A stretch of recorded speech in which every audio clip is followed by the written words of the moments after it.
Hey everyone, welcome back. I'm James, and you are here for another episode of the Marketing Ramblers podcast. I'm your host, James, and each week we cover one topic that I think everybody should look at when it comes to marketing their business. So, this week is all about networking your business without adverts, without paying for adverts, I should say. So, we're diving deep into this topic because I don't think it gets talked about enough. And I think lots of people feel that they need to pay for advertising space when they're growing their business. So I'll be real with you.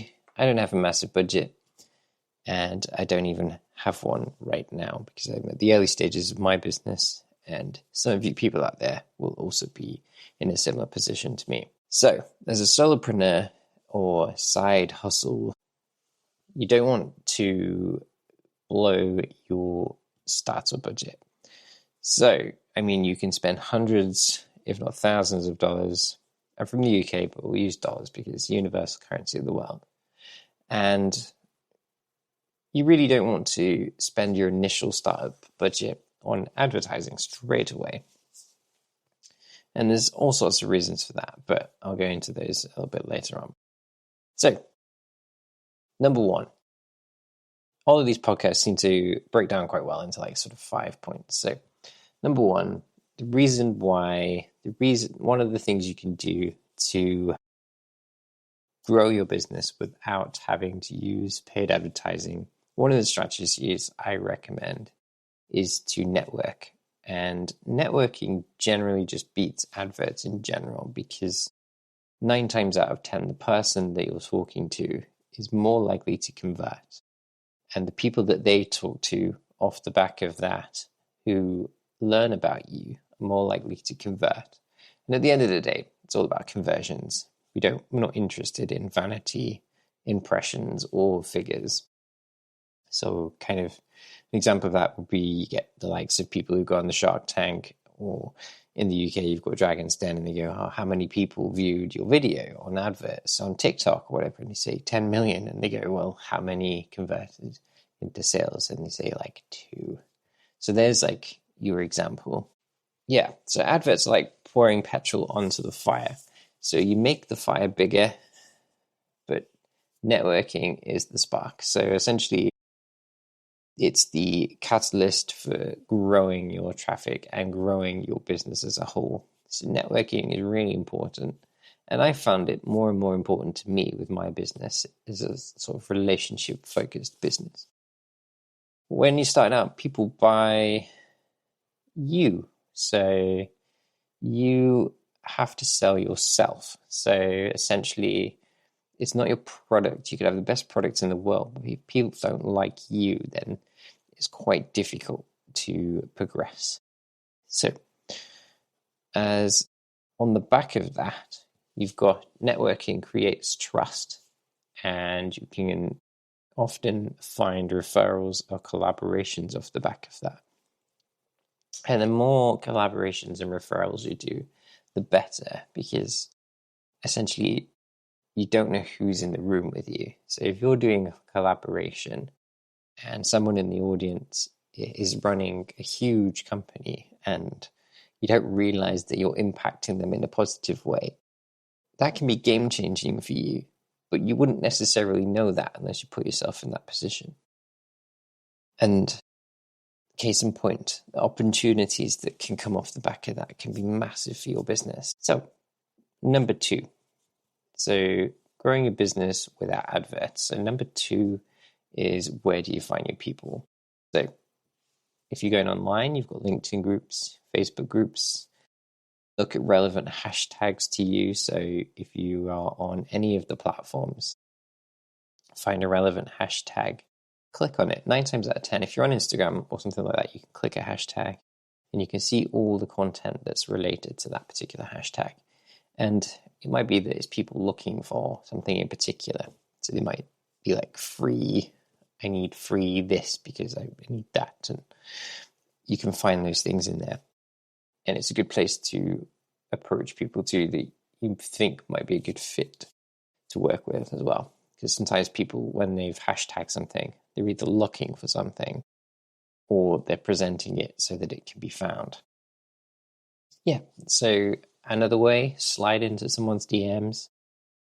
Obviously, try not to be spammy. I mean, you get people and they just kind of sell you all sorts. I mean, you get the ones where they sell you, they'll compliment you and then they'll say DM us, and you DM them, and then there's a whole kind of transaction that's involved. And that stuff's just not overly professional. I mean, you can kind of just go with a really human approach. Just be very open with people. So offline. So we covered online marketing and where to find people. This is step 2. And offline is kind of stuff like I mentioned, going to groups. So local business meetups, co-working spaces, community events, that kind of thing. And then talking to people even at gym or coffee shop or something. Just tell them what you do, what you can offer. And if one thing I've learned is if you can tell a story, that can usually help with sort of the sales aspect with what you're selling.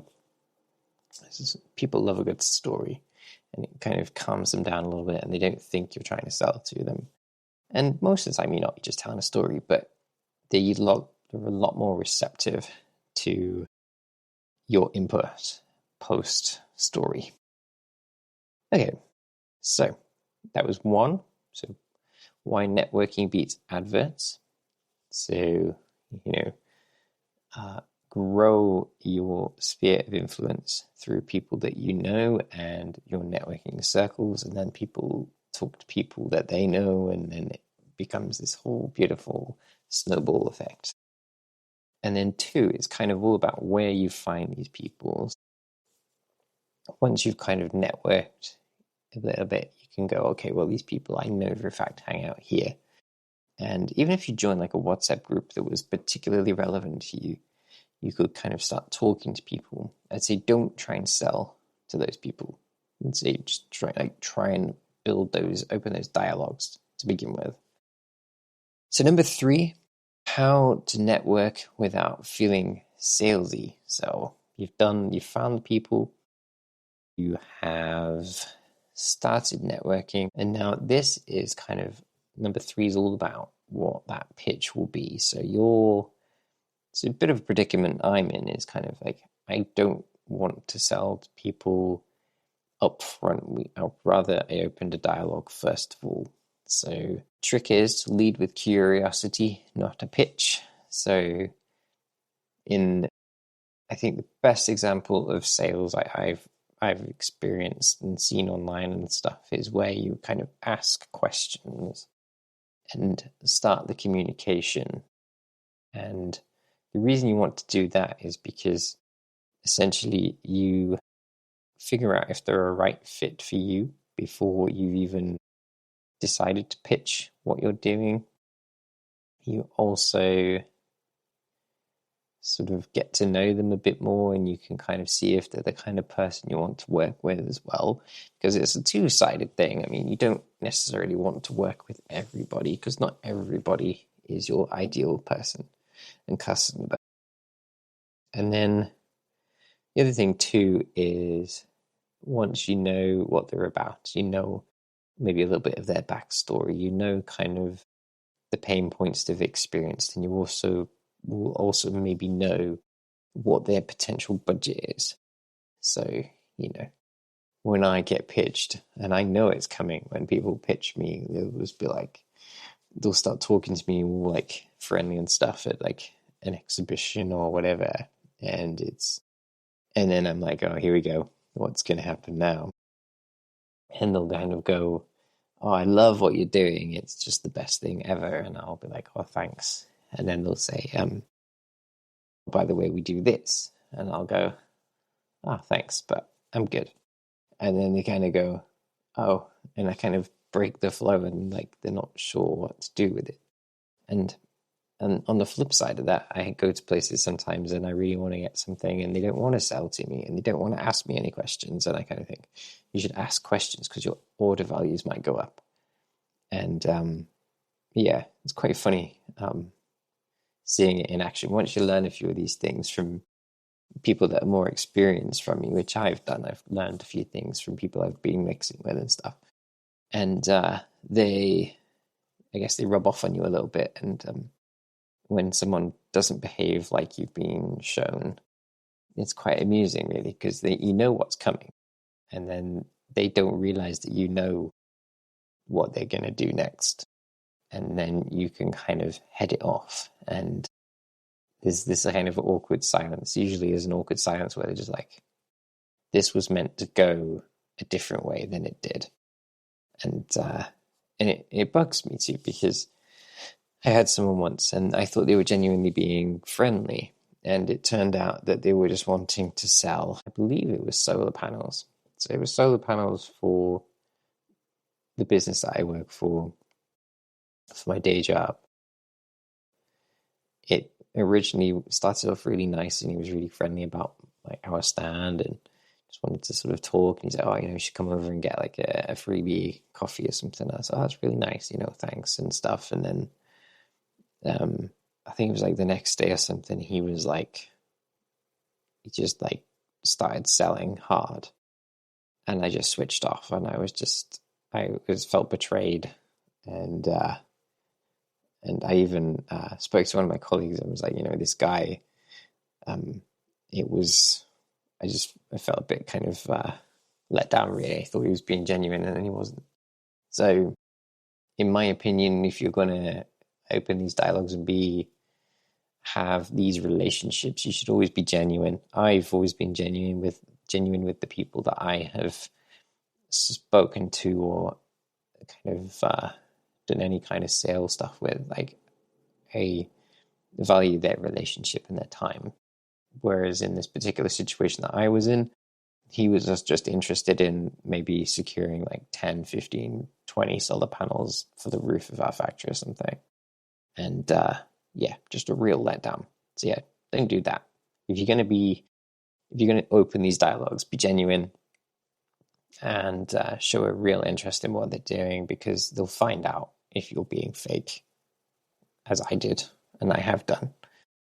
Because you see it coming. The more trained and understanding you are of the kind of sales patter, as we call it in the UK, where you kind of ad-libbing and people say stuff to you, you pick up on these cues that people are giving off without realizing it. So yeah, be genuine, you people out there. So yeah, how do you network without feeling salesy? Say show genuine interest, be authentic with the kind of interactions you have. And if there's any way you can give prior to buying, give rather than receiving, if you can offer some insight or some help, that generally is a great idea too. Because I believe everyone should give first before receiving in all manner of business and life, really. So you can say opening lines. So a couple of examples. You can say, what are you working on right now? And then listen, understand. Another point too is if you can listen more than you speak, that can help also. There's nothing worse than, I learned this the hard way too, there's nothing worse when you're shopping and somebody won't let you speak and they're talking at you and you want to voice your opinion on it and you can't. And once I learned that lesson the hard way from selling in retail, I never made the same mistake again. I found a lot of the more experienced people in my team at that time at a different job, not the one that I'm at now, that they would be very quiet. And it was almost awkwardly quiet, I felt. But it worked really well because then what they would do is ask really interesting questions and the people would resonate with that. And they used to sell 9 times out of 10. It was very rare that that person walked away without purchasing the item that they were interested in. And I learned a lot from that. And it was just like, calm down, relax in the situation, be present, but don't go to sleep, because you got to listen to what people are telling you before you can sell. Okay, yeah, so giving, what are you working on right now? Great starter. Lead with curiosity, not your pitch. and no strings attached. So just be very genuine with the stuff that you give away for free. It's okay to take email addresses and contact information, but I would say don't offer stuff with the expectation that you're going to receive in return. Okay, so that was quite enough on that little aspect. Section 4, so question 4, I should say. Creative ways to collaborate instead of advertising. Okay, so if you have a podcast, for example, hint, hint, you can swap guests. So I don't have any guests right now, but I might in the future. So something you can do is swap the kinds of guests that you have between each other, and you can both share those insights with your audience. Great thing. A good example of that is Diary of a CEO. He had this lady, and she was talking about creatine, the supplement. And she overnight appeared on, I must say, another 3 different podcasts that I have a little bit of interest in too. So there's some definite connection sharing going on there. So yeah, the big boys are doing it. I think we should too. Yeah, so Instagram Lives, so where people can offer feedback live in that space, so you could have someone you want to work with or a collaborative partner jump on the Instagram Live or something with you, and you can both kind of work together on that, bring both of your audiences together. Shout each other out in your newsletters. So if you've got a newsletter, so I've got a newsletter, shameless plug, 5-bullet marketing mastery, 5 bullets every week that will enlighten you and help you with your marketing. But if I brought someone in, I could shout someone out that I really like too. So yeah, do your offer with another solopreneur or business owner. So you could do a collaboration. One of my clients, I should say, really, he has done a collaborative art piece with one of a local donut shop, and it works fantastic. And what a collaboration. 2 great things combining as one. And I was very impressed when I saw it. I was like, that's so cool.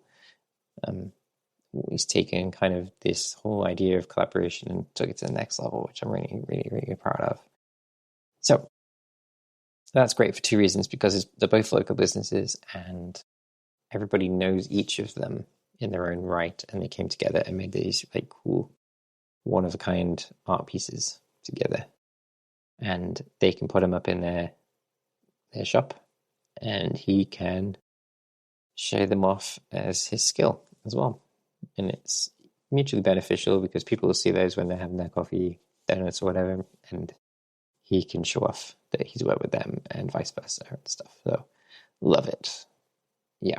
So essentially in this situation, you're borrowing each other's audiences. So what I'm saying with creative ways to collaborate, you're finding ways to share in non-intrusive way to each other's audience. So a good example of this, you get these people on YouTube, you get YouTube channels and stuff, and they'll kind of say, hey, I hope you like my YouTube channel, you'll like this guy.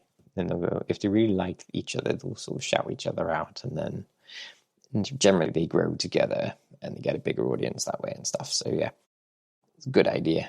I should do more of that, really. I don't really know anyone right now, so I'm just kind of making it up as I go along. So, okay, that's enough chatting. So 4. So that was number 4. So 4 was all about creative ways to collaborate. So number 5, and the final point before I close out, is that it's really important to nurture and not just collect.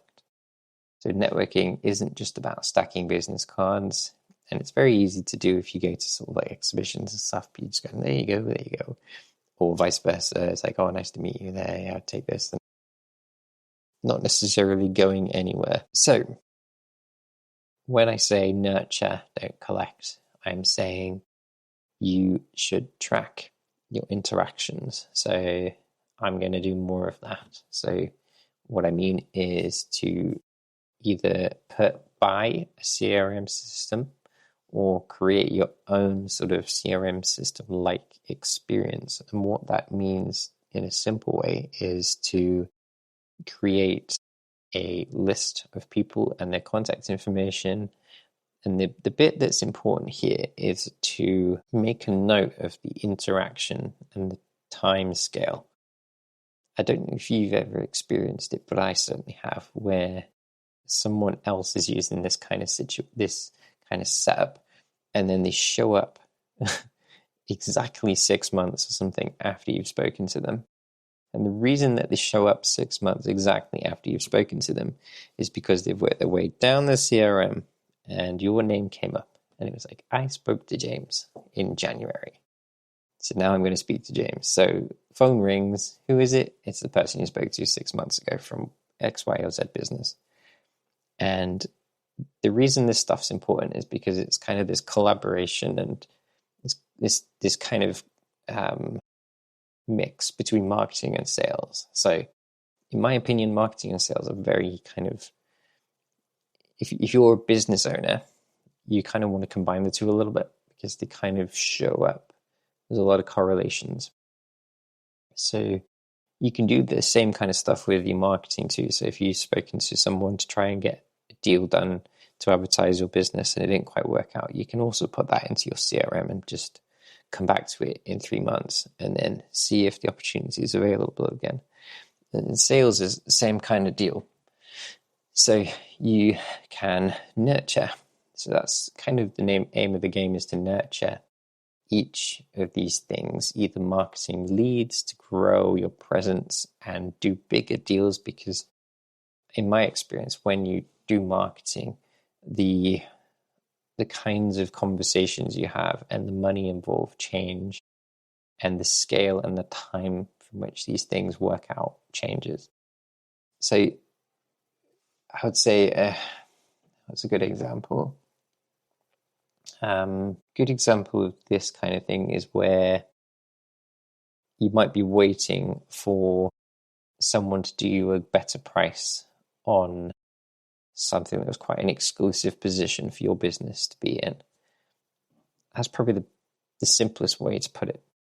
And sometimes you have to nurture the person and the relationship before you can even get into these exclusive sort of positions with your business. Yeah. Sometimes the people are too busy to help you straight away. So that's where this kind of coming back to it and nurturing it comes in. You can sort of put your hat in the ring, so to speak, and then you can kind of come back to it. But they know you're interested.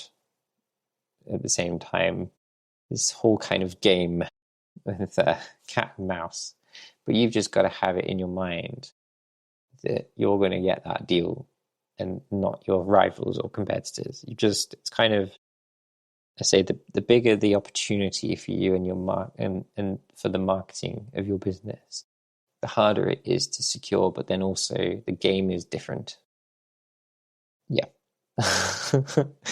I've put that as succinct as I can. It's quite a difficult thing for me to put into words right now. I don't seem to be able to offer the right kind of explanation. I know what I mean, and I think you will too. You'll know what I mean when these bigger deals come around and you're doing sort of things where you're the only advertiser in a spot, and it comes down to it. You'll know what I mean. Let's leave it there before I waffle on for too much longer. Okay, so yeah, so I say networking is not just about stacking business cards, it's about staying in touch and just nurturing these relationships. So you can comment on their posts. Say a great thing is if you really like a business and you want to work with them and you're marketing your own business, there's no harm in interacting with their content. Just do it in a really genuine way. And sometimes it can come across as a bit sort of too much for people.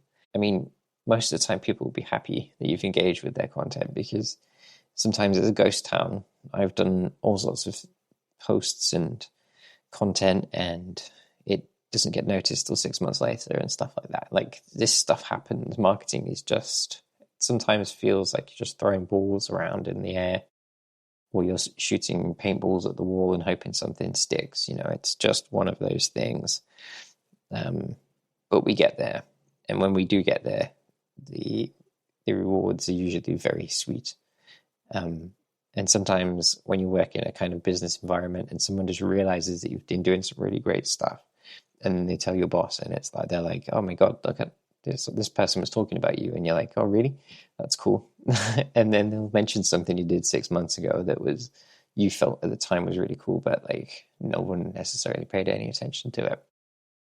So yeah, say marketing is a bit like shooting paintballs at the wall and hoping that you make a mess and people will notice the mess. Fun analogy. And then also kind of marketing can feel a bit like juggling balls as well. So throwing balls in the air and trying not to drop them all, because there's so much stuff you can do.